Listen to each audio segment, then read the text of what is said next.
করে খেজুর পাবে এবং আমি একটু দেখানোর চেষ্টা করি, এখানে 1 ট্রে করে ডিম পাবে এবং এখানে কিন্তু গুড় আছে। এটা গুড় আমরা 1 কেজি করে প্যাকেট করছি এবং প্যাকেট করে আবারও এটা প্যাকেট করছি, কারণ যদি নষ্ট হয়ে যায় এই জন্য সুন্দর করে প্যাকেট করছি।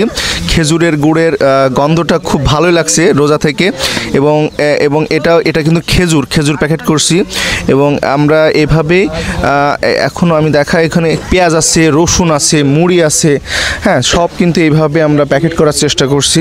আমরা দেখতে পাচ্ছি ইতিমধ্যে অনেকগুলো প্যাকেট কিন্তু করা হয়ে গেছে এবং আরও প্যাকেট হবে, ইতিমধ্যে আরও প্যাকেট হবে ইনশাল্লাহ। যতগুলো প্যাকেট হয় আমরা ততগুলো প্যাকেট করে ঠিক মানুষের বাসায় বাসায় পৌঁছে দেব। এবং আমরা এখানে টোটালে আজকে মালামাল কিনেছি 70,000 টাকার, 70,000 টাকার একটু বেশি হবে, 70,000 টাকা আর আশেপাশে। তো আমরা এইগুলো সাধারণ মানুষ যারা অসহায়, যারা এতিম, আমরা বিভিন্ন মাদ্রাসাতেও দেওয়ার চেষ্টা করব, বিভিন্ন এতিম যারা তাদের বাসায় যেয়ে দিয়ে আসবো এবং যারা গরিব মানুষ ঠিক